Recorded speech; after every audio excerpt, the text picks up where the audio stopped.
یہ پوچھتی ہیں 9 ذی الحجہ کا روزہ سعودی عرب کے حساب سے رکھیں گے یا پاکستان کی 9 تاریخ کے حساب سے رکھیں گے؟ 9 ذی الحجہ کا روزہ ہم پاکستان کے حساب سے رکھیں گے۔ اس کی وجہ یہ ہے کہ شریعت میں جتنی بھی عبادات ہیں ان کے لیے وقت جو ہے وہ ظرف ہوتا ہے۔ یہ ایک فقہ کی اصطلاح ہے ظرف۔ اس کو میں ایک آسان طریقے سے سمجھاتا ہوں کہ ظہر کا وقت جب ہمارے ہاں داخل ہوگا تو ظہر کا حکم متوجہ ہو جائے گا۔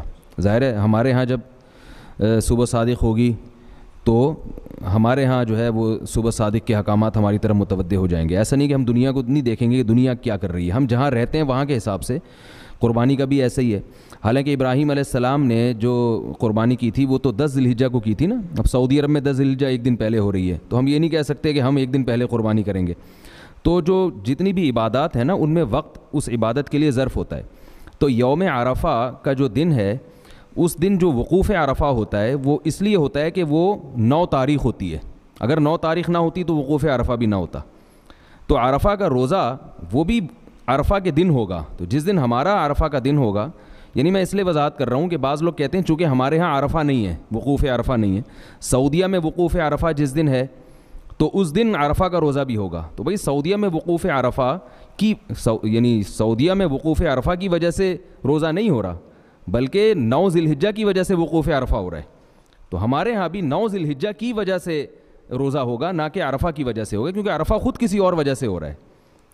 تو اس لیے یہ جو دن ہے نا وقت، یہ ظرف ہے، تو اس میں جو عبادت کی جائے گی اس وقت کو ملحوظ رکھ کے کی جائے گی، اس لیے ہم اپنے حساب سے 9 ذی الحجہ کا روزہ رکھیں گے۔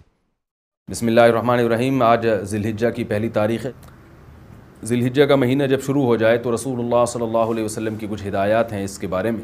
آپ صلی اللہ علیہ وسلم نے صحیح حدیث میں فرمایا کہ ما من ایام العمل الصالح فیہا احب الی اللہ من هذه الايام، کما قال صلی اللہ علیہ وسلم، کہ ان 10 دنوں میں اللہ کو نیک عمل بہت زیادہ محبوب ہے۔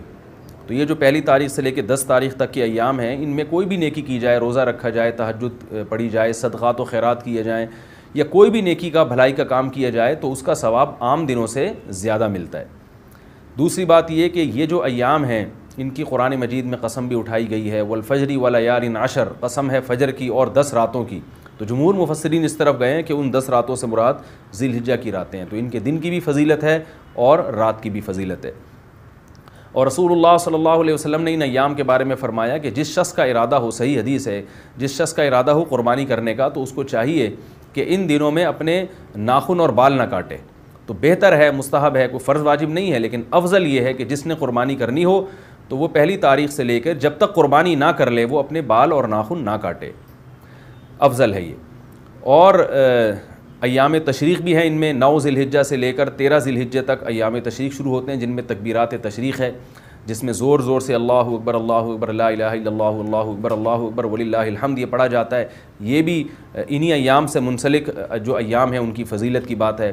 اور 9 ذی الحجہ کے روزے کی ایک الگ سے فضیلت ہے، عرفہ کا روزہ جسے کہا جاتا ہے۔ تو 9 تاریخ کا روزہ وہ آپ صلی اللہ علیہ وسلم نے اس کی بہت ترغیب دی ہے۔ تو یہ چند احکام تھے جو ان 10 دنوں سے متعلق تھے۔ اللہ تعالیٰ سے دعا ہے کہ ہمیں ان ایام کی جو فضیلت ہے ان کو حاصل کرنے کی اللہ تعالیٰ ہمیں توفیق عطا فرمائے۔ وما علینا الا البلاغ۔